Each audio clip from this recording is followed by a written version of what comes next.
Honorable Kharge ji, Siddaramaiah ji, Revant Reddy ji, Sukhwinder Singh Sukhu ji, Abhishek Manu Singhvi ji, senior leaders on the dais, my lawyer friends, I'd like to welcome all of you here today.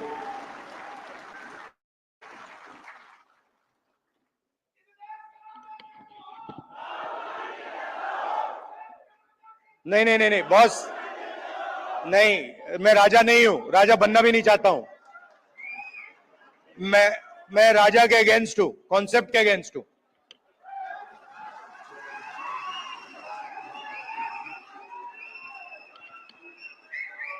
So, I was thinking what to say to you, the legal fraternity, and something came to mind. As a politician, largest chunk of our job is meeting other politicians. And when you meet a politician, as many of you must have done, he will spend a lot of time talking about peripheral issues, half an hour, 45 minutes, and then eventually, right before he's ready to leave, he'll come to the point. So it's quite frustrating for me. This is the difference between me and my sister.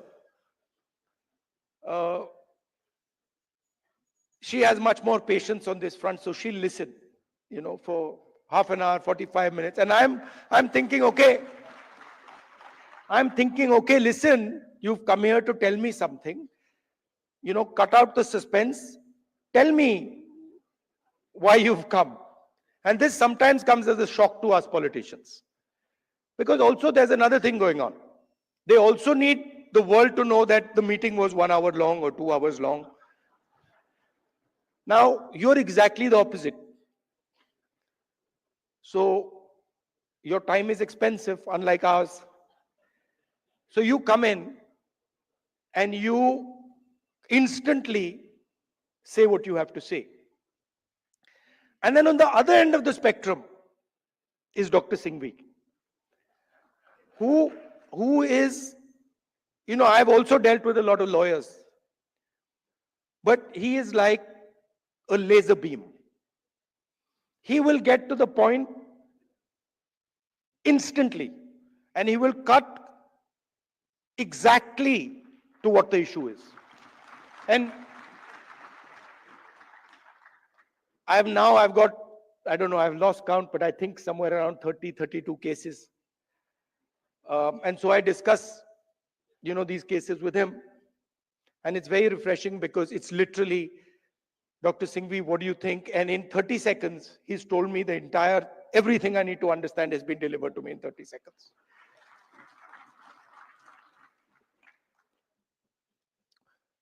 Now, it's important that you know who you are.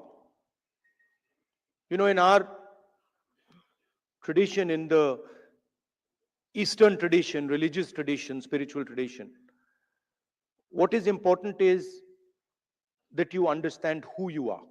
In the Western tradition, it's important that you understand everything around you. But in our tradition, it's important that you understand the self, and you understand yourself and your own structure. So it's important that you know who you are. First of all, the Congress party,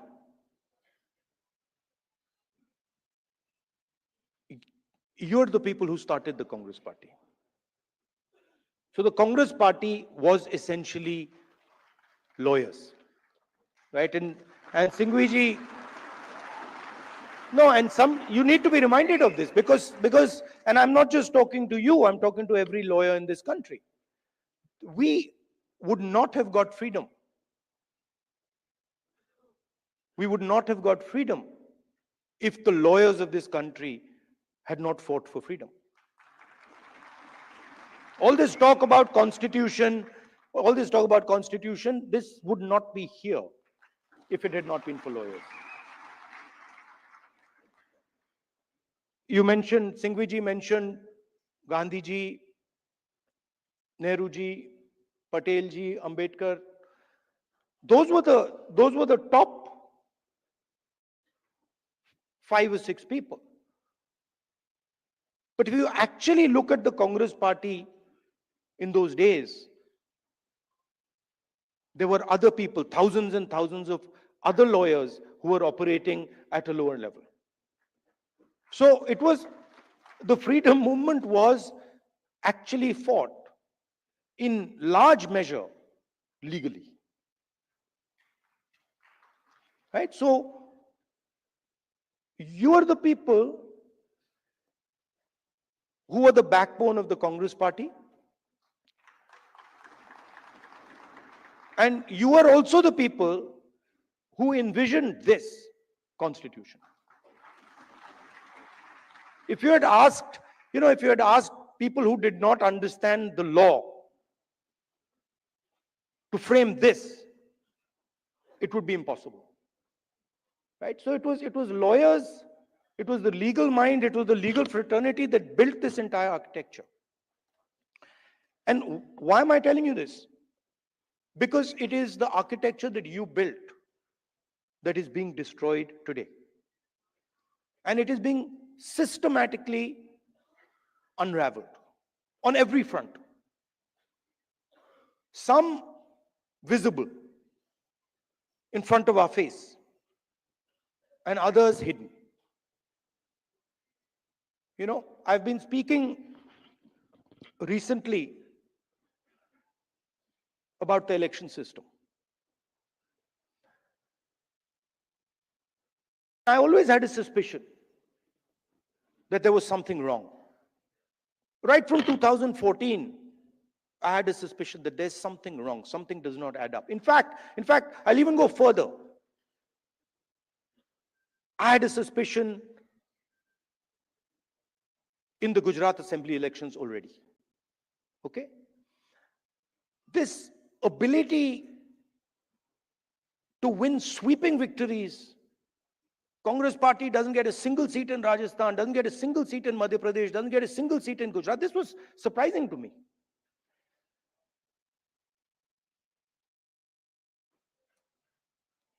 And it went on for some time. There was a conversation, but I could never speak because there was no proof. So whenever we spoke, people said, well, where's the proof? And then something happened in Maharashtra, where in the Vidhan Sabha we won the election, hands down. In the Lok Sabha we won the election, hands down. And then 4 months later, we didn't just lose, we were obliterated. 3 formidable parties suddenly just evaporated. And that's when I thought that this just cannot be. And so we started right then to look seriously for electoral malpractice. We found it in Maharashtra. Clearly, 1 crore new voters show up between Lok Sabha and Vidhan Sabha. Bulk of those votes go to the BJP. But still, we didn't have clear proof. So when I would even mention it to our allies, that look, there is clear cheating that has happened, my allies would say to me, yes, we can see that there is cheating that has happened, but we don't have proof. And now, I say with absolutely no doubt that we have proof. And we have such proof. We have such proof that will show the whole country that the institution of the Election Commission does not exist, that it has disappeared. It has taken us 6 months, 6 months of non-stop work to find this proof. Why? Because the Election Commission does not give us electronic versions of the voter list. It gives us paper versions, and you'll be shocked to know, as I was, that when they give booth-wise paper versions of the voting list, that document cannot be scanned, it cannot be copied. Meaning you put it into a scanner, nothing comes out. Why would the Election Commission scan protect, copy protect the voter list? Now, you'll be shocked at the amount of detail we've gone into. And you will see, with no doubt, zero doubt, how a Lok Sabha election is stolen.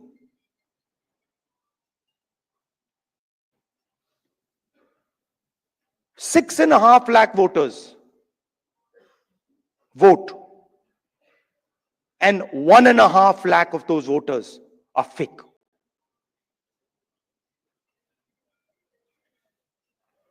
Six and a half lakh voters vote, 1.5 lakh voters are fake. It's on paper. Documentation that we got from the Election Commission. Voter list that we got from the Election Commission. Physical paper. Where we went comparing photograph by photograph by photograph, name by name by name. 6.5 lakh people. Comparing one photograph to 6.5 lakh other photographs. And I'm proud of the work that the Congress party did. And you will see the shockwave that is going to go through the electoral system when we release this data. It's literally like an atom bomb. Because the truth, my friends, is that the election system in India is already dead. Please remember one thing. The Prime Minister of India is the Prime Minister with a very slim majority. If 10, 15 seats were rigged, and we suspect actually the number is much closer to 70, 80, 100. If 15 seats were rigged, he would not be the Prime Minister of India. And we are going to prove to you, in the coming few days, we are going to prove to you without any doubt in the coming few days how a Lok Sabha election can be rigged and was rigged. So, it's very clear that the institution that holds this, that protects this, that holds this, that defends this, has been obliterated and taken over. We did not have proof, so we could not make these type of statements earlier. But I'm making this statement confidently because I have 100% proof now. And whoever I have shown it to has fallen off the chair. Literally, they said, how can this be possible? Well, it is possible. It is happening. Right? Who is going to fight this battle? Only you people can fight this battle. Frankly, we non-legal people don't even know how to fight this battle. We can fight the political battle. We can fight the battle on the streets. We can fight in the villages. We can fight in the city. We can't fight in the courts. We don't know how to. And so, You are the people who have to defend the constitution in the courts.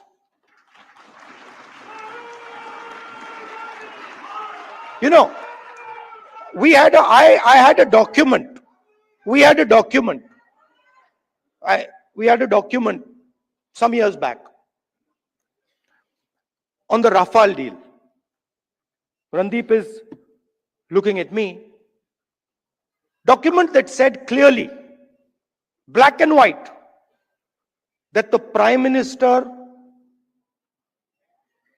office and the NSA have interfered in the Rafale deal and damaged the Rafale deal. This document itself would have brought down any government in any country of the world.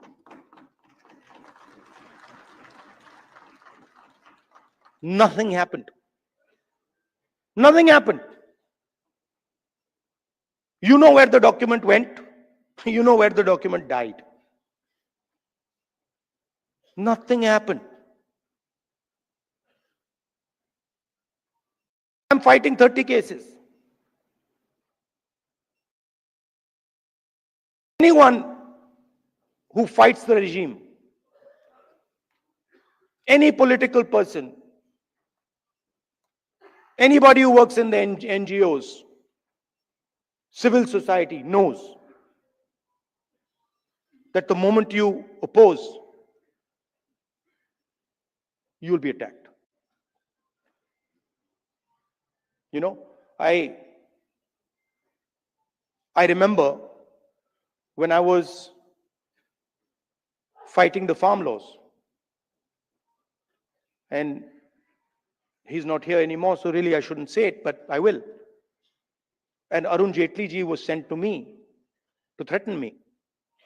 And he said, you know, if you carry on down this path,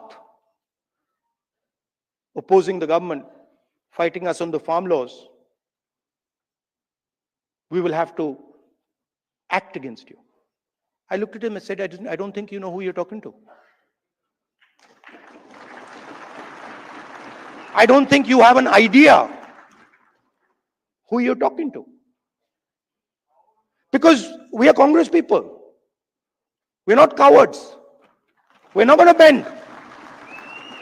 The British couldn't bend us. The superpower couldn't bend us. Who the hell are you?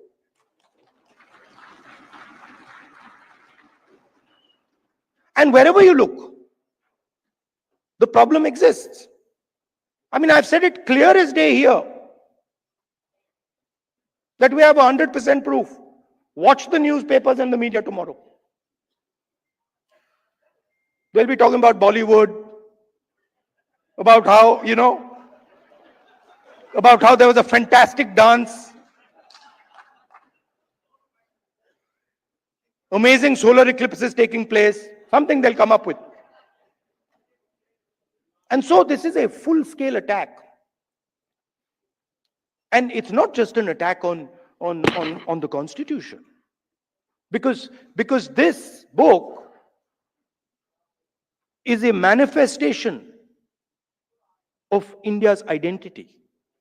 It's a manifestation of our history, of our culture, of our tradition, of our religion. This is not written in 1947, in 1950. This is 3,000, 4,000, 5,000 years old. Buddha speaks through this book.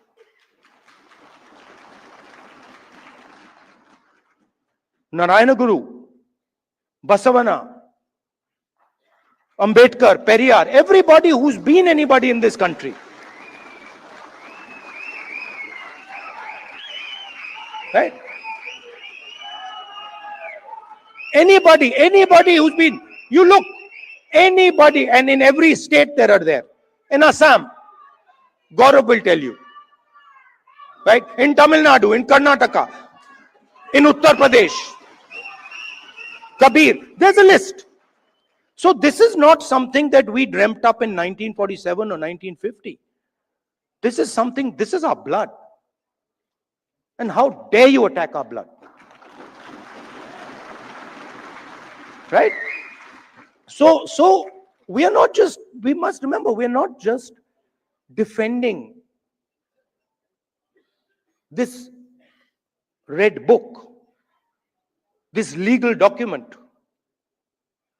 We are defending our way of life.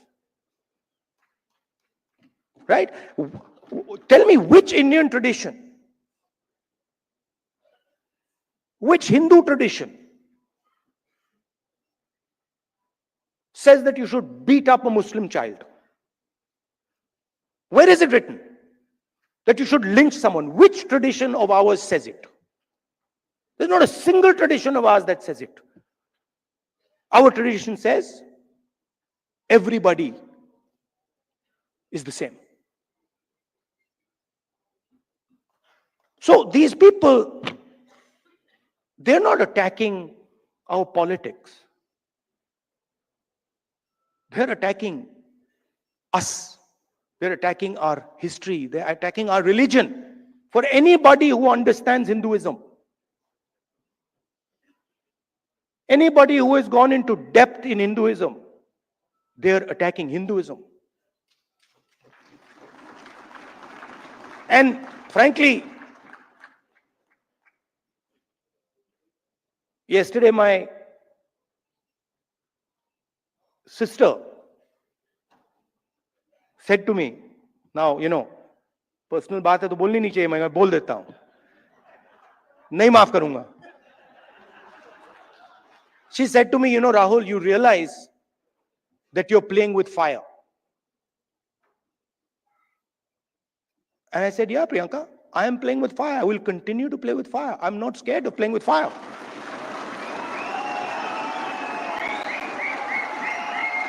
I have come here. Look, I am eventually, like most of you, I'm going to end up in the fire. Right? So what is the problem playing with the fire? My family has taught me that. My family has taught me do not be scared of cowards. My family has taught me that the most cowardly thing you can do ever is be scared of a coward. Right? And that's who we are dealing with. You please understand. That's exactly who we're dealing with. And my sister will tell you. Someday she'll also give a open-hearted speech and she'll tell you exactly the extent to which the ruling ideology is based in cowardice. So this is the difference between us. You see, when the British came,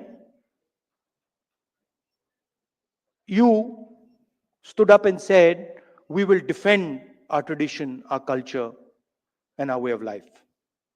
And the RSS said, sir, please tell us what we should do. Sir, please tell us how we can help you. And this is the truth. If it was not the truth, I wouldn't say it. It is the truth. People don't like it, but it is the truth.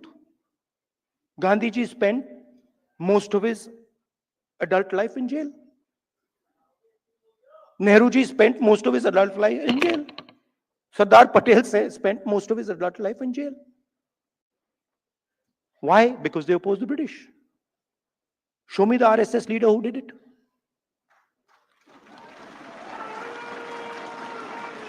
So they fear the Congress. The true Congress. You see, they fear the true Congress. And every single one of you have the true Congress inside you. What is the Congress? I'll tell you what the Congress is. What is the Congress? The Congress is, a famous American general, General Patton, who fought in World War II, was asked what is the difference between a hero and a coward? What do you think his answer was? He says 5 minutes. He says the hero waits 5 minutes and the coward runs away.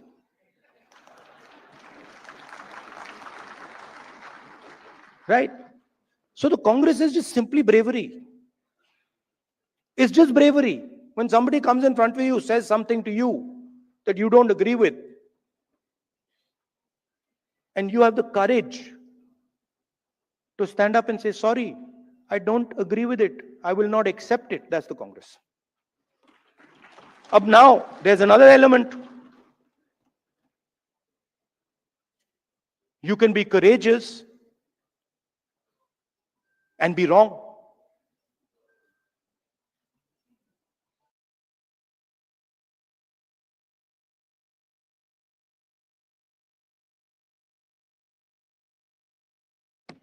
Doesn't mean anything.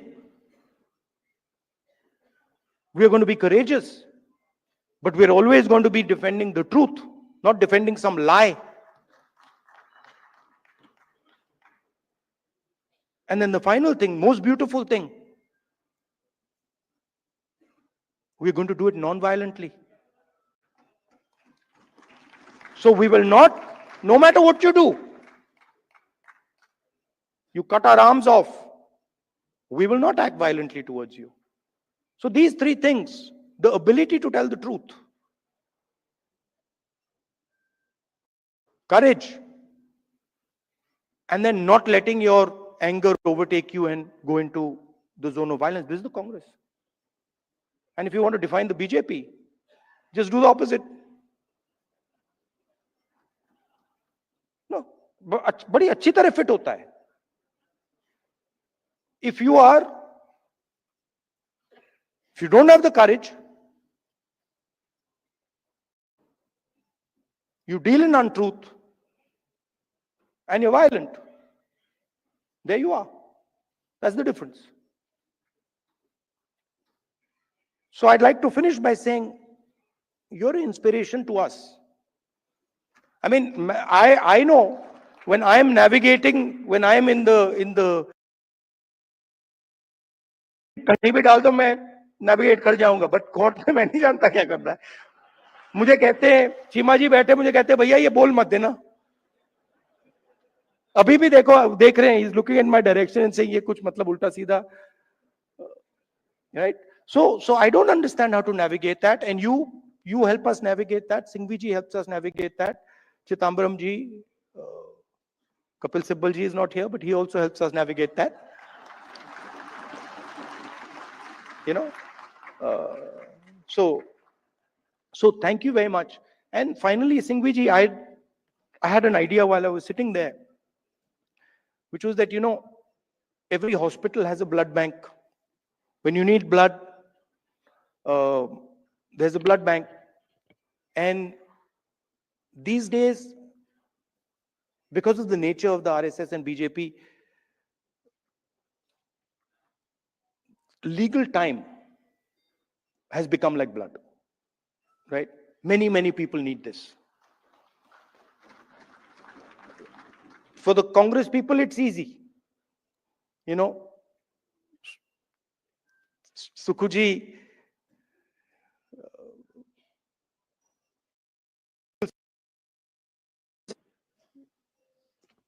Singhvi ji, all the top people are there. I need legal services. I can pick up the phone and call Singhvi ji, Chima ji, Chithambaram ji, possibly even Kapil Sibbal ji. Right? And of course, Tankha ji. But everybody can't do this. You know, some Congress worker somewhere, he can't do this. Or if you're not Congress, somebody who's being attacked, civil service person being attacked, can't do this. So my suggestion to you is,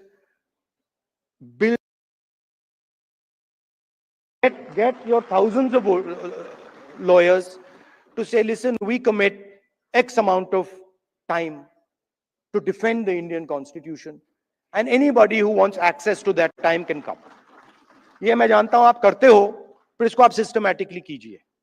ये आप informally करते हो, बहुत अच्छी तरह करते हो, but इसको आप फॉर्मली कीजिए. That everybody knows that if I need legal time, I'm being attacked. Maybe I'm in Manipur, maybe I'm in Chhattisgarh. I need legal time. There is the Congress legal department that I can turn to, and they will give me this 21st century blood legal time. It's an honor for me to come here. It's a pleasure for me to come here. Thank you, Singhvi ji, for giving me this opportunity to talk to so many lawyers at the same time. Thank you very much. All the best.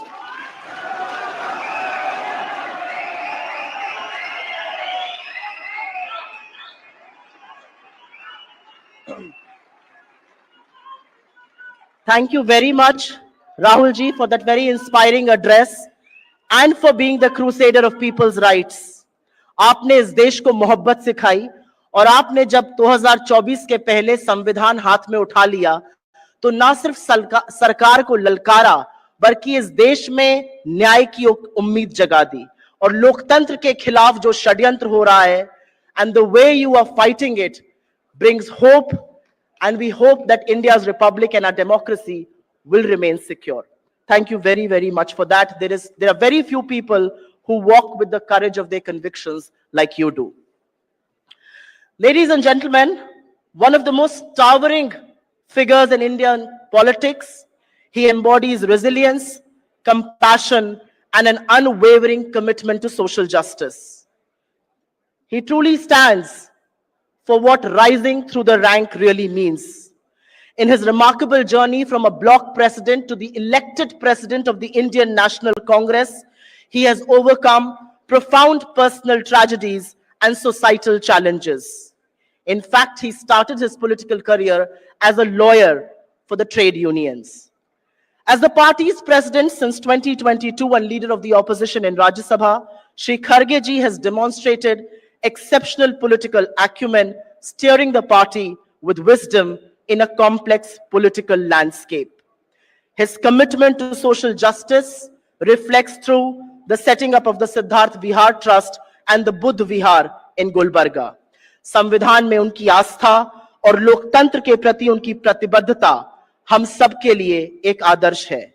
सदन के अंदर और सदन के बाहर उनकी वाक्पटुता, उनके तार्किक वक्तव्य और उनकी निर्भीकता के सभी कायल हैं. Without wasting any more time, may I now request the Honorable Congress President, Shri Mallikarjun Kharge ji, to deliver the Chief Guest's address.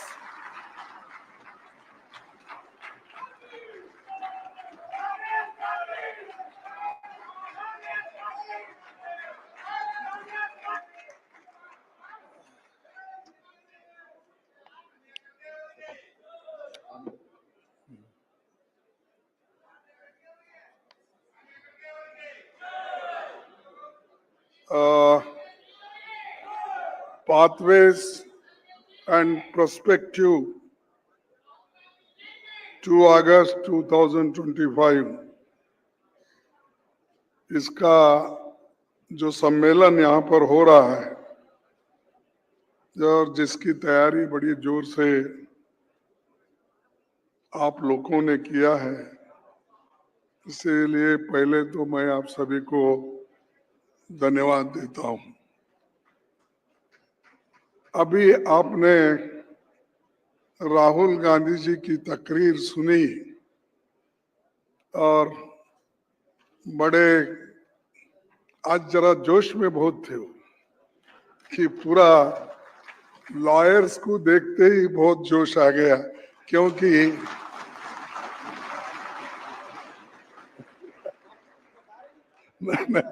नहीं तो जोश ज्यादा आया इसलिए कि मेरे संविधान को बचाने वाले लोग यहाँ पर पूरे भर गए हैं.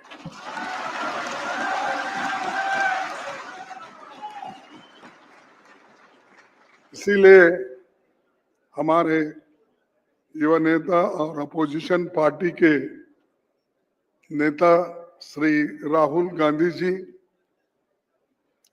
इस सभा में उपस्थित हमारे पार्टी के बहुत से चीफ मिनिस्टर्स, सिद्धरामैया जी, रेवंत रेड्डी जी, सुक्कू जी और फॉर्मर सीएम्स और वर्किंग कमेटी के मेंबर्स, और आज राहुल गांधी जी ने बार बार नाम लिया क्योंकि उनको थोड़ा समाधान करने के लिए हमेशा प्रियंका गांधी जी की आवश्यकता थी, इसलिए प्रियंका गांधी जी और अभिषेक मनु सिंघवी जी और मोहम्मद खान, आप सभी ने इस सभा में शामिल हुए हैं। इसीलिए मुझे तो बड़ा आनंद हुआ कि इतने देश के सारे लॉयर्स और खास करके हमारे पार्टी के आइडियोलॉजी को संबंध रखने वाले लोग जब यहाँ पर आए हैं, मैं समझता हूँ ये हमारे लीगल सेल का बहुत बड़ा अचीवमेंट है।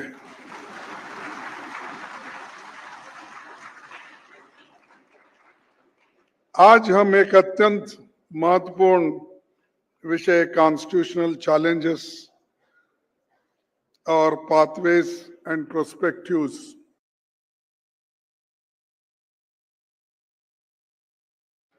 हम सब जानते हैं कि भारत का संविधान सिर्फ एक कानूनी दस्तावेज नहीं है, जैसा कि इसका जिक्र राहुल गांधी जी ने भी किया और सिंघवी जी ने भी किया, बल्कि ये हमारे लोकतंत्र की आत्मा है। ये प्रत्येक भारतीय को न्याय, स्वतंत्रता, समानता और भाईचारे का अधिकार देता है। लेकिन आज यही संविधान बड़े खतरे में है। सत्ता में बैठे नेता बदलने की बात कर रहे हैं। बीजेपी, आरएसएस के बड़े बड़े नेताओं का इरादा है कि संविधान के प्रियम्बल से सोशलिस्ट और सेक्युलर शब्द को हटा दी जाए। इतना ही नहीं, अगर उनको लास्ट इलेक्शन में, इन्हें 2024 के चुनाव में 400 सीट मिलते तो वो निश्चित रूप से संविधान ही बदल देते थे। लेकिन ये आपकी ताकत है, इस देश की जनता की ताकत है, और करोड़ों जो मतदार है, वोटर्स है, उन्होंने दिशा बदल दी। और मैं ये कहूंगा कि जो 400 पार कहते थे, उनके मुंह पे तमाचा मारा। यही हमारा बहुत बड़ा अचीवमेंट है और उसका क्रेडिट राहुल गांधी जी को जाता है, क्योंकि उन्होंने कॉन्स्टिट्यूशन को छोड़ा ही नहीं। संविधान बचाओ की जो मुहिम उन्होंने चलाई, और वो संविधान का किताब हर जगह उन्होंने जो लोगों के सामने पेश किया, उससे आज 400 सीट उनको मिल नहीं पाए। संविधान जो खतरे में था, उसको अगर किसी ने बचाया तो हमारे अपोजिशन लीडर राहुल गांधी जी ने बचाया।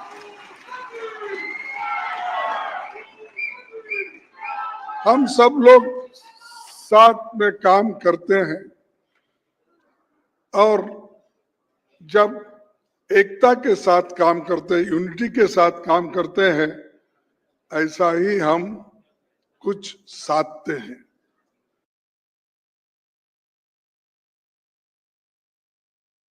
पहले कहा कि संविधान में से, प्रियम्बल में से सेक्युलर सोशलिस्ट शब्द को निकालने की कोशिश की थी, लेकिन मैं आपको बताना चाहता हूं कि यही लोग जिन्होंने अपने पार्टी के संविधान में सोशलिस्ट और सेक्युलर शब्द रखा है, आप बीजेपी आरएसएस के चाल को समझते हैं। अगर आप बीजेपी की जो उनका पार्टी का संविधान है या उनके पार्टी का जो ये है अपना क्या कहते हैं, उनके पार्टी का जो एक कॉन्स्टिट्यूशन बना हुआ है, उस कॉन्स्टिट्यूशन में जो प्रियम्बल संविधान में है वही शब्द पूरे उनके कॉन्स्टिट्यूशन, पार्टी के कॉन्स्टिट्यूशन में है। अब वो बाहर कहते हैं कि हम सेक्युलर और सोशलिस्ट शब्द को निकालेंगे। भाई आप निकाल ही नहीं सकते, क्योंकि इतनी ताकत आपके पास नहीं है जो ताकत हिंदुस्तान के वोटरों के पास है। तो दोस्तों, ये जो उनका दोहरा चेहरा है और वो हमेशा कुछ ना कुछ नया लाके लोगों को गुमराह करते हैं। लोकतंत्र की रक्षा की जिम्मेवारी तो न्यायपालिका, चुनाव आयोग और मीडिया की होती है, इसीलिए इनकी स्वतंत्रता जरूरी है। लेकिन जब एक न्यायाधीश धर्म विशेष के लोगों के लिए अपशब्द से संबोधन करे और उस पर कोई कार्रवाई ना हो, और जब सरकार मुख्य चुनाव आयुक्त की नियुक्ति की प्रक्रिया से चीफ जस्टिस ऑफ इंडिया को हटा दे या मीडिया पूंजीपतियों के माध्यम से नियंत्रित करे, तो ये लोकतंत्र नहीं, ये तानाशाही है।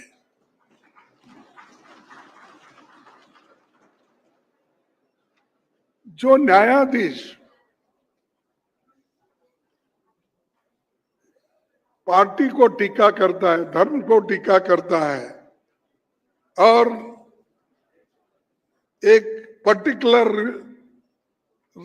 रिलीजन को लेके बात करता है, वो न्यायाधीश नहीं है, वो तो देश के लिए, संविधान के लिए खतरा आरएसएस का न्यायाधीश है।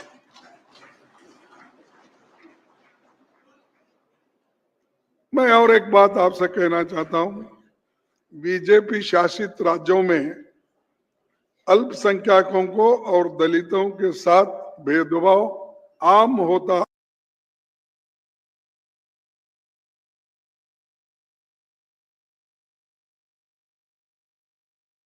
हैं, चिकन की बात करते हैं, मुगल की बात करते हैं, मंगलसूत्र की बात करते हैं, और समाज को बांटने की बात अगर कोई करता है, इस देश का प्रधानमंत्री हमेशा करता है। अरे उसको संविधान बचाने के लिए लोगों ने चुन के यहां पर लाया, और संविधान को, जो संविधान अनुष्ठान में लाने के लिए उनको लोगों ने चुना, लेकिन संविधान को अगर कोई कुचल रहा है, ये प्रधानमंत्री कुचल रहे हैं, ये बीजेपी कुचल रही है। इसीलिए आपकी जरूरत बहुत है, क्योंकि जैसा अब हर जगह वोटिंग का रिवाइवल करने का चल रहा है, और खास करके इसका मुहिम भी राहुल गांधी जी ने उठाया, कि जो अभी उन्होंने बहुत अच्छी ढंग से आपको समझाया, जैसा कि महाराष्ट्र में क्या हुआ, कर्नाटक में हमारे सेंट्रल कॉन्स्टिट्यूंसी में एमपी का जो चुनाव हुआ, जिसके वोटर्स कैसे बदले गए, 10 बाय 10 के घर में रूम में अगर 90 लोगों का वोटर लिस्ट होता है और महाराष्ट्र में एक हॉस्टल में अगर 9,000 वोटर्स होते हैं तो आप समझिए ये क्या इलेक्शन कमीशन है, क्या ये कठपुतली मोदी जी की कठपुतली है। आप देखिए सर, स्पेशल इंटेंसिव ड्राइव के नाम पर लाखों गरीब, दलित, आदिवासी और अल्पसंख्यकों के वोटर लिस्ट से हटाया जा रहा है। बिहार में करीब, आज के पेपर में आप देख सकते हैं,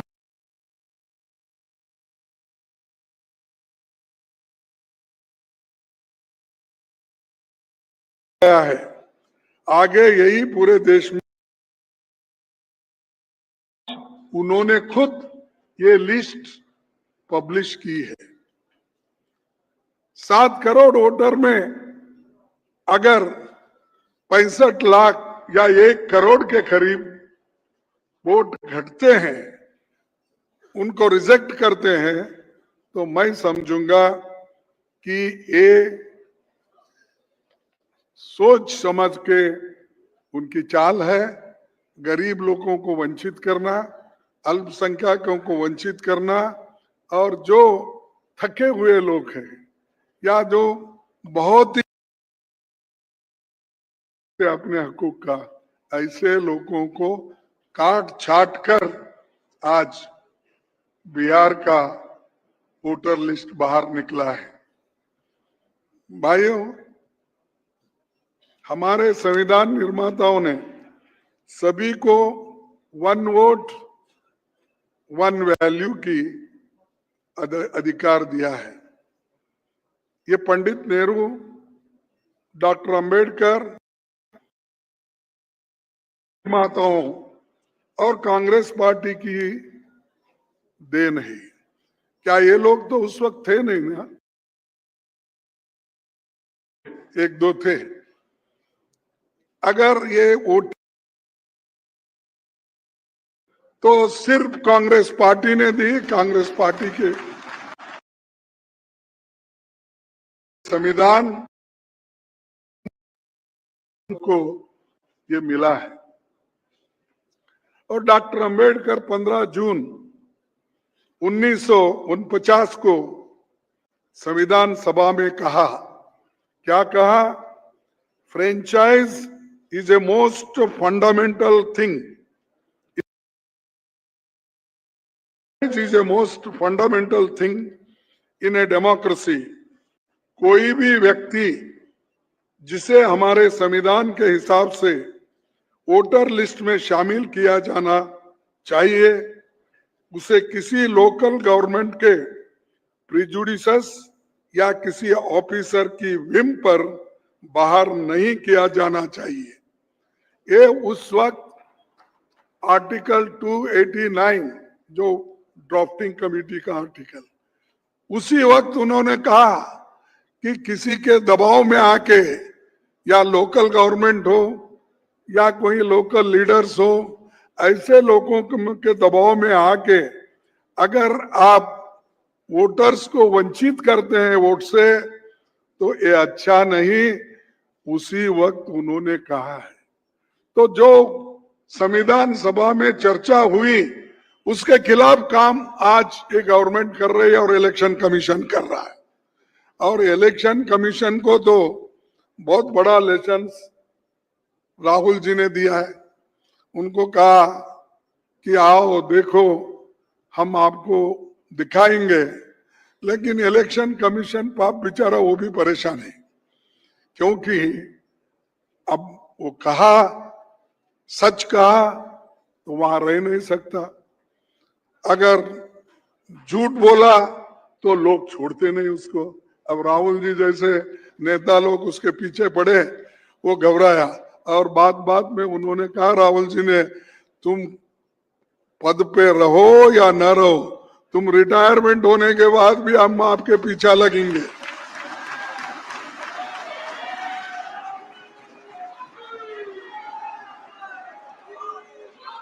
अब ये राहुल गांधी जी जब ये बात कहे तो वो भी परेशान है।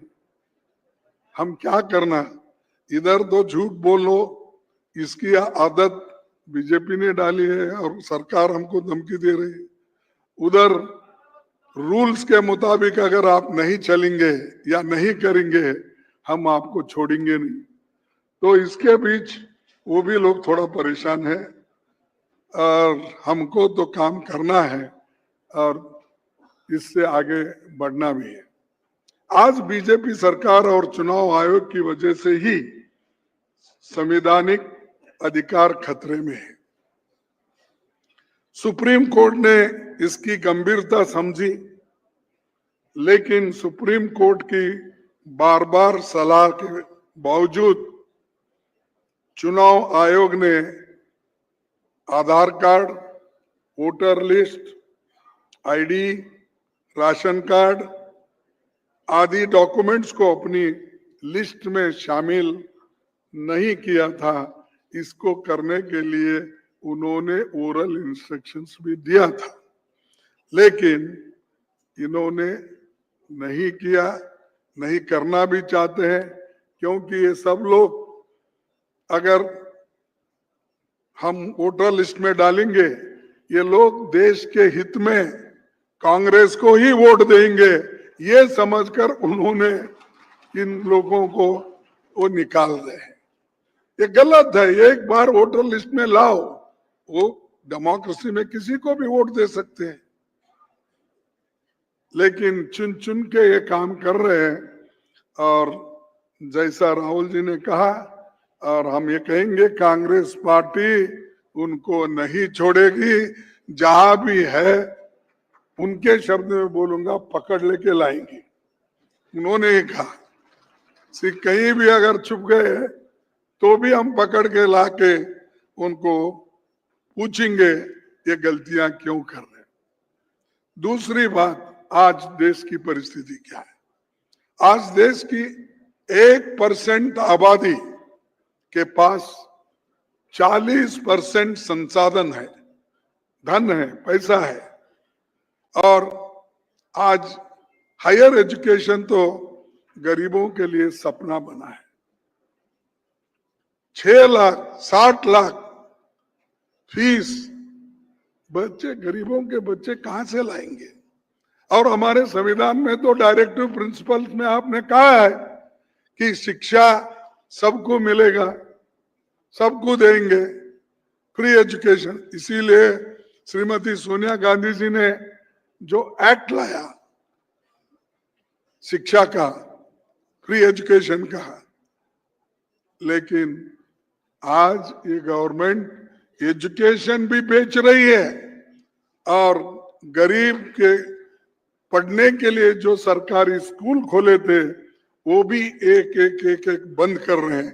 इसीलिए प्राइवेट लोगों को इसका फायदा हो, गरीब लोग उससे पढ़ने से वंचित हो, ये उनका फैसला है। तो हमको ये सब चीजें बताना है, स्वास्थ्य के लिए, शिक्षण के लिए, न्याय के लिए, हम सबको कुछ करना है। तो इसीलिए मैं आप सभी लॉयर से भी इसके बारे में भी आपको ज्यादा, आज विपक्षी सरकारों को गिराकर अल्पमत की सरकारें बनाना, नेताओं पर झूठे मुकदमे चलाना, प्रश्न लोगों को जेल में डाल देना, आरटीआई कार्यकर्ताओं का हत्या करना और आरटीआई कानून को कमजोर करना, ये न्यू इंडिया का न्यू नॉर्मल बन गया है। यही उनके शब्द ही है, न्यू इंडिया न्यू नॉर्मल। वही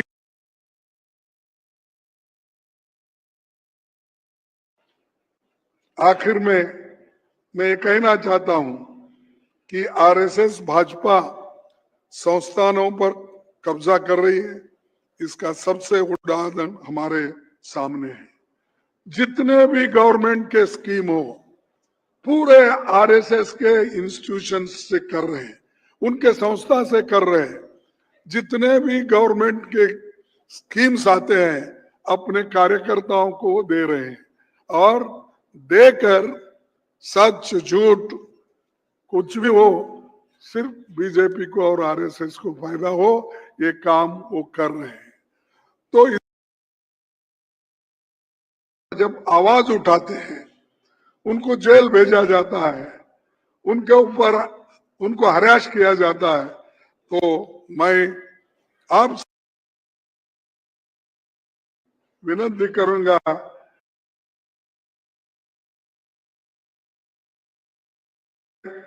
जो भी लोग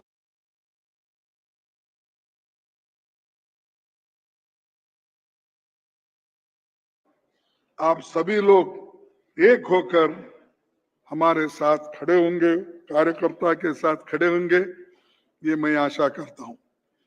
आपने गौर किया होगा कि सांसदों को बोलने नहीं ठहरते हैं, और राहुल गांधी जी को मैं यहाँ पर राज्यसभा में हूं, माइक नोटिस देने के बाद भी जब हम पॉइंट ऑफ ऑर्डर उठाते हैं या नहीं किसी रूल्स के तहत हम बोलना चाहते हैं, हमको बोलने ही नहीं देते। हम जनता की आवाज और जनता के बारे में बोलना चाहते हैं, क्योंकि देश में बहुत से समस्याएं हैं। हमारे सरकारों को पैसे नहीं देते, कोई भी स्कीम में एक पैसा जल्दी नहीं वो रिलीज करते, और हमारे लोग गिड़गिड़ाते और हमारे ऊपर दूसरे लोग क्या कहते हैं, ये कार्यक्रम क्यों रद्द हुआ। अरे सेंट्रल गवर्नमेंट ही खुद रद्द कर रही है, पैसे नहीं दे रही, अलग अलग नाम से वो स्कीम के नाम रख के वो अपने लोगों को कुचल रही है। इसीलिए बहुत से जो नॉन बीजेपी गवर्नमेंट है वो परेशान है, और ऊपर से वही लोग पूछते हैं कि काम नहीं हो रहा। काम हो रहा है, कांग्रेस के चीफ मिनिस्टर हो या हमारे पार्टी, काम करने की क्षमता उनके पास है, लेकिन सरकार उनको मदद नहीं कर रही। भाइयों, और अपने गौर किया होगा, संसद में विपक्षी सांसदों को तो एक तरफ बोलने नहीं देते। सरकार राज्यसभा में उपराष्ट्रपति के माध्यम से, पहले के, अभी ये भी जरा इनको देखना पड़ता, लेकिन परखना पड़ेगा कब क्या होगा, अभी तो मुझे कुछ मालूम नहीं हमारे पास। तो लोकसभा में तो कंटिन्यू है। सांसदों को आवाज दबा रही है, रिकॉर्ड सांसदों को सस्पेंड किया जा रहा है। बीजेपी और मोदी जी बहुत खुश थे जब पहले के चेयरमैन थे हमारे, वो जब हमको बाहर निकालते थे, दबा देते थे, कुछ कुछ हमारे खिलाफ बोलते थे और सस्पेंड करे। एक तो हमारे महिला एमपी को पाटिल को 7 महीने, एक नहीं दो, ये इनकी डेमोक्रेसी है। और ये सब कौन किया? ये चेयरमैन नहीं किया, लेकिन एक दिन उनको एहसास हुआ कि उनकी कॉन्स्टिट्यूशन के मुताबिक उनकी अहमियत क्या है, ये एहसास हुआ। उन्हें लगा कि वो इंडिपेंडेंट इंस्टीट्यूशन है, मेरा भी कुछ है, ये समझने वो लगे। उनका कार्यकाल इतिहास में दर्ज होगा और आगे याद किया जाएगा। तो वो स्वतंत्र होकर बात करने लगे।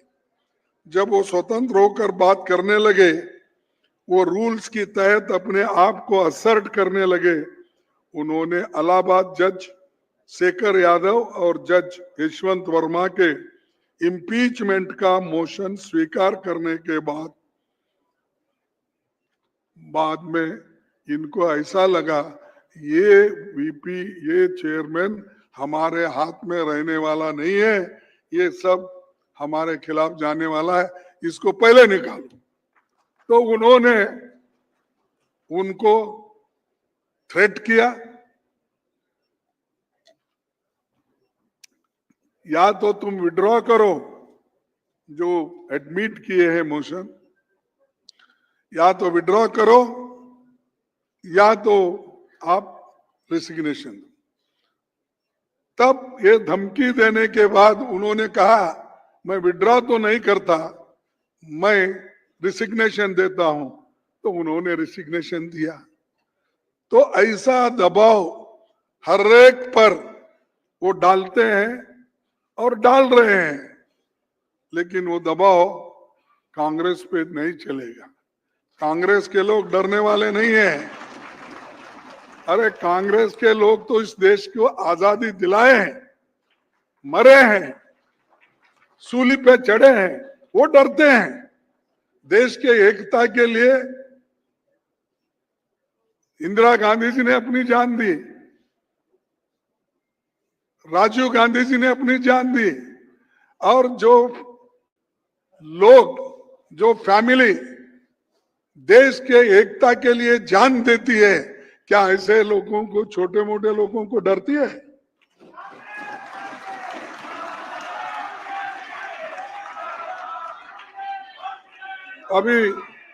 अभी बोल रहे थे राहुल जी, किसी एक वकील ने उनको बुला के धमकाया, ऐसा कुछ।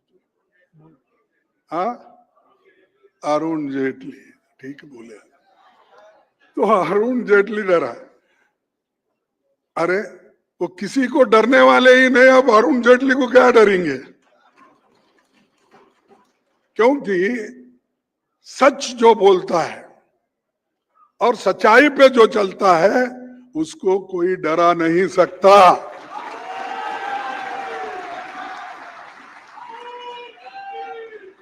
और डर भी नहीं सकता। और डरेंगे क्यों? अगर हम कोई गलती करेंगे, अगर हम झूठ बोलेंगे, अगर हम किसी को सताएंगे उनके, तो उस वक्त अरे भाई हमने गलती की थी, उन्होंने कहा। यहां गलती नहीं के लिए वो बोलते हैं, तो उनका काम होता है सुनना। लेकिन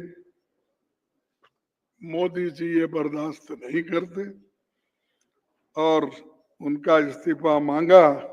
आप बेचारे वो अब घर में बैठे, इसलिए मैं ज्यादा नहीं बोलता, अच्छा भी नहीं।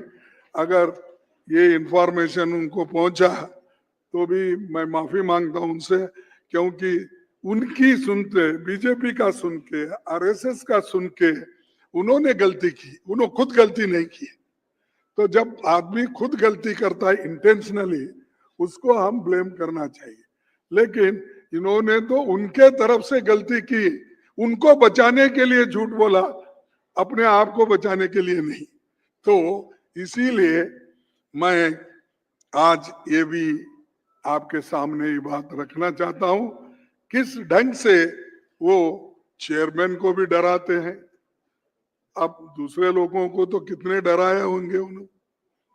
और एक कल ही मैंने एक उपसभापति को पत्र लिखकर सदन के अंदर हमारे पास सीआईएसएफ के मौजूदगी के बारे में आपत्ति जताई। अरे कभी पार्लियामेंट में कोई लोग, बाहर के लोग नहीं आ सकते, उनकी सिक्योरिटी रहती है और वो हमारे को देखते हैं, काम करते हैं, मदद करते हैं। लेकिन उन्होंने ऐसा किया कि बाहर के लोग को हस्तक्षेप करने के लिए सदन में लाया। ये लेटर भी मैं कल लिखा हूं, आज आप देखे होंगे, पेपर में भी आया है। और इसीलिए उस वक्त संविधान निर्माताओं ने पार्लियामेंट्री सिक्योरिटी सर्विस की स्थापना की। इसके अधिकारों को संसद के अनुरूप काम करने की ट्रेनिंग दी जाती थी। इसका कंट्रोल लोकसभा अध्यक्ष और राज्यसभा के सभापति के हाथ में था, लेकिन वो निकाल कर आज वो लोग सीआईएसएफ को अंदर बुला रहे हैं। ऐसा भाग के आते हैं कि जैसा कि टेररिस्ट को मार रहे हैं। टेररिस्ट को तो जल्दी मार नहीं सके, हम लोगों को मारने के लिए आ रहे हैं अंदर घुसपैठ। हम ताजुब हो गए क्योंकि हमने नहीं देखा। 15-20 साल से पार्लियामेंट में हम आते हैं, देखे हैं, तो वो आते थे सफेद कपड़े पहन के, वहां के वॉलंटियर्स या जो सिक्योरिटी के ऑफिसर थे वो आते थे, वो मदद करते थे। लेकिन काले दर आ जाते हैं। अरे हम बोले क्या हो गया, कुछ बॉम्ब गिरा, क्या हो गया, क्या टेररिस्ट अटैक जैसा उनके जमाने में पार्लियामेंट को हुआ ऐसा कुछ हुआ क्या? डर गए हम, क्योंकि ये पहली बार देख रहे ना हम, इससे पहले नहीं देखे। तो ये ऐसे काम कर रहे हैं क्योंकि ये भी हमारे होम मिनिस्टर के हाथ में है। पार्लियामेंट का अधिकार उन्होंने लिया है, सब अधिकार ले रहे उन्होंने लेकर। सीआईएसएफ सीधा गृह मंत्री को रिपोर्ट करता है। उनकी तैनाती विपक्षी सांसदों को दबाने और डराने का प्रयास है। हम सरकार के इस कदम की घोर निंदा करते हैं। कांग्रेस पार्टी ने संविधान का निर्माण किया और समतावादी समाज की रचना की। हमारी पार्टी ही इन मूल्यों को जीवित रख सकती है। हमें लोकतंत्र होगी, इस काम में आपका योगदान बहुत महत्वपूर्ण होगा। हमारे संविधान बचाने की मुहिम ने लोकसभा चुनाव में जनता को जागरूक किया, जिसका जिक्र मैं पहले अभी किया था, जिसकी वजह से आज विपक्ष मजबूत स्थिति में है और हर चैलेंज को फेस करने की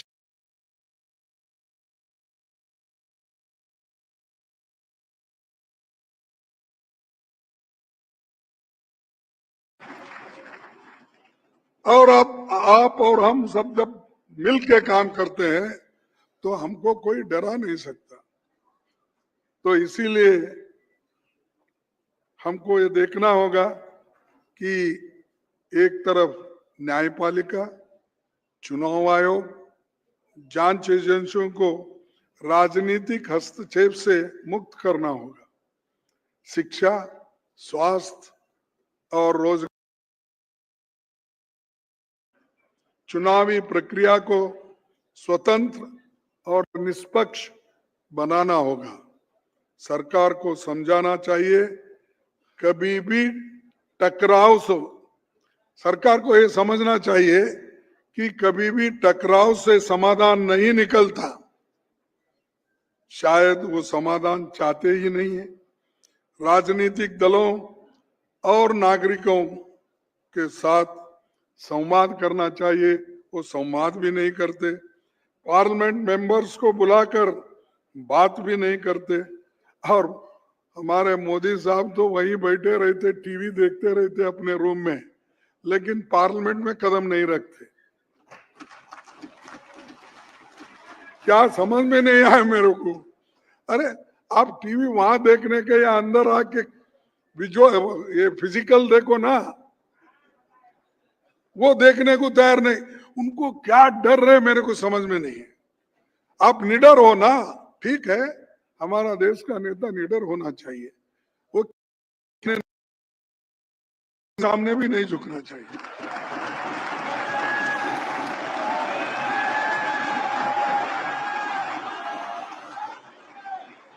अरे तो इसीलिए कभी कभी बार बार मुझे याद आता है कि राहुल गांधी मोदी डरपुक है बोलते, वैसा बोलूंगा तो मैं बोला नहीं साहब, डरपुक कैसा होता है, 333 सीट लाया एक बार कम से कम 273 सीट लाया, और इस बार गया वो फंस गया, और ये डरपोक कैसा होता नहीं।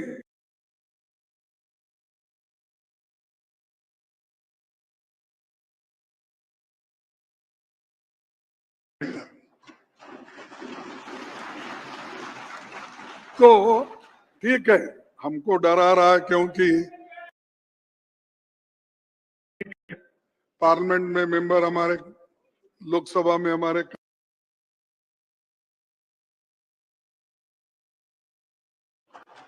ट्रम्प के सामने झुककर क्यों आप देश की बेइज्जती कर रहे हो, हमारे स्वाभिमान को बेच रहे हो। इसीलिए राहुल जी ने कहा आप अगर एक बार कहे ट्रम्प के खिलाफ, ट्रम्प झूठ बोल रहा है ये कहो, मैं मान जाऊंगा। ये पार्लियामेंट में कहा उन्होंने, लेकिन आज तक मुंह ही नहीं खोले। मैं समझता हूं शायद ये श्रावण का महीना इधर करते ना, तो वो मौन व्रत रखे होंगे एक महीना, जब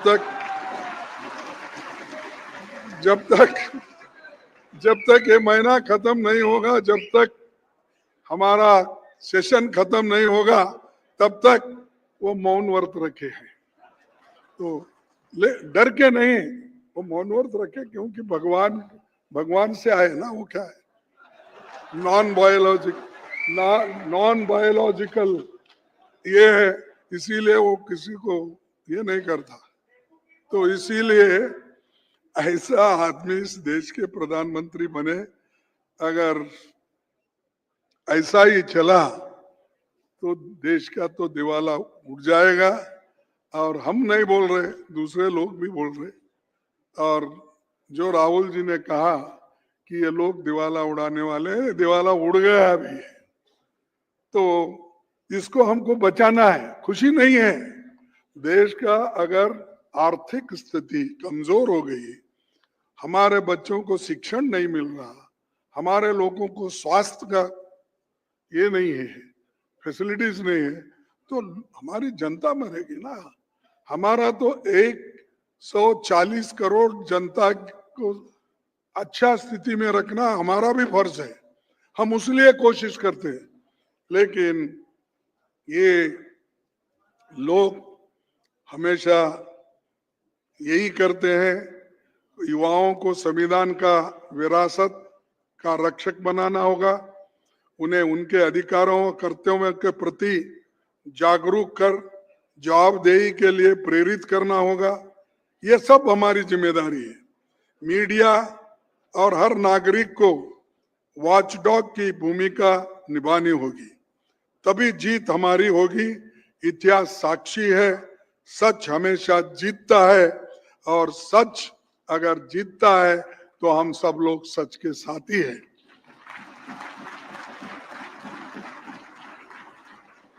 मैं श्री अभिषेक मनु सिंघवी जी का और उनके साथियों का अभिनंदन करता हूं कि उन्होंने आज एक कार्यक्रम आयोजित किया और अपने को मौका दिया। और मैं आप सबको बधाई भी देता हूं कि आप देश के कोने कोने से आए हो, इसीलिए आप हमसे ज्यादा तकलीफ उठा के इस सम्मेलन में शामिल हो गए हो। तो आप सभी को इसकी सफलता का शुभकामनाएं। और इसी के साथ सिर्फ 2 मिनट में आपका लेता हूं और अपने बात को खत्म करता हूं। इसी के साथ मैं बताना चाहता हूं कि बीजेपी और हमारे विरोधी लोगों का जिन राज्यों में शासन है, वहां हमारे वर्कर्स के खिलाफ सच बोलने पर झूठे मुकदमे किए जाते हैं और उन्हें डराने के लिए, उनका मुंह बंद करने के लिए उनके परिवार वालों को उसके ऊपर केस डालते हैं और उनको हरासमेंट करते हैं और उनको डिमोरलाइज करते हैं ताकि वो कांग्रेस के साथ न जुड़े। तो हमारे संगठन को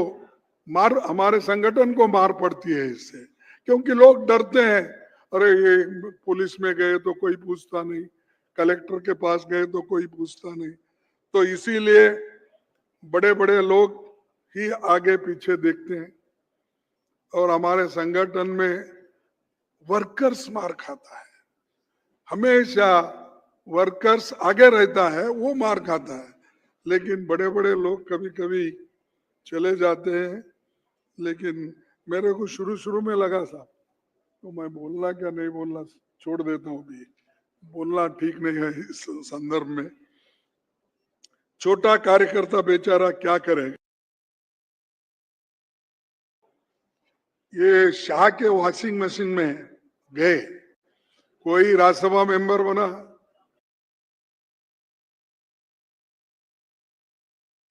वो बड़े बड़े लोग हमारे पार्टी में बड़े उहदे पे थे और कभी कभी मैं देखता था राहुल जी जब 2009 में मैं शुरू में आया था, उनके आजू बाजू में थोड़े वही लोग रहते थे, तो देखने के बाद मेरे को देखने के उन्हें घेर लिया। हाँ? हमारे जो लोग हैं आइडियोलॉजी पे जो विश्वास रख के लोग बैठे हैं, तो ये कब्जा तो ये लोग कर दिया, आजू बाजू यही लोग हैं। लेकिन बाद में अब 2014 में जब हम हारे हैं, तब ऐसा छुट के जा रहा है, एक एक एक, वहां कोई भी नहीं है, सिर्फ आप लोग, हमारे कार्यकर्ताओं के सिवाय, हमारे वोटर्स के सिवाय आज उनके साथ खड़े हैं। कन्याकुमारी से लेकर कश्मीर तक उन्होंने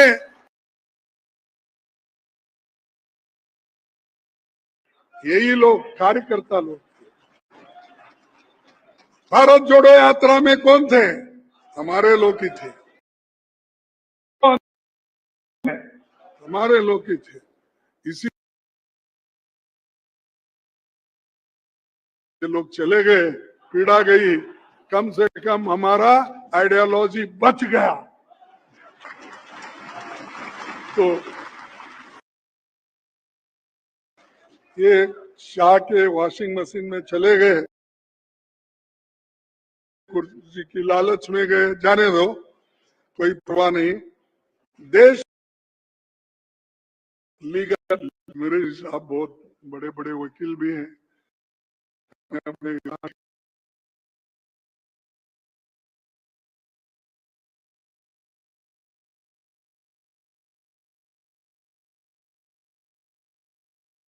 पर जिले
मैं आप धन्यवाद के साथ यही आपसे रिक्वेस्ट है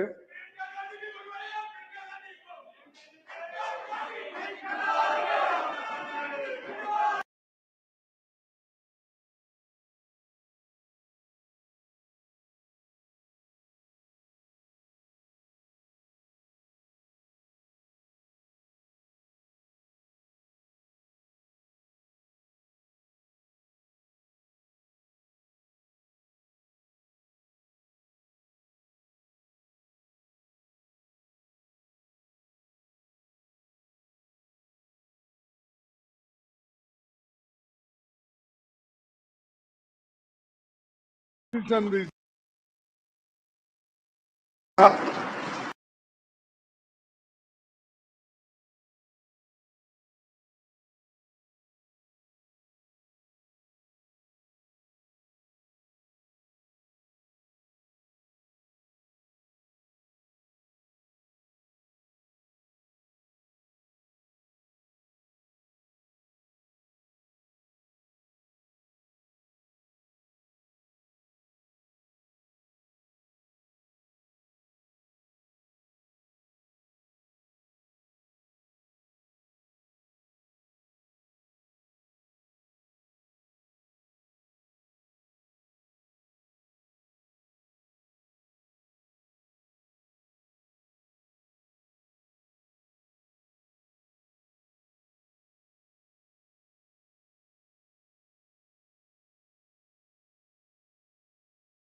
बहुत बहुत धन्यवाद कांग्रेस अध्यक्ष जी।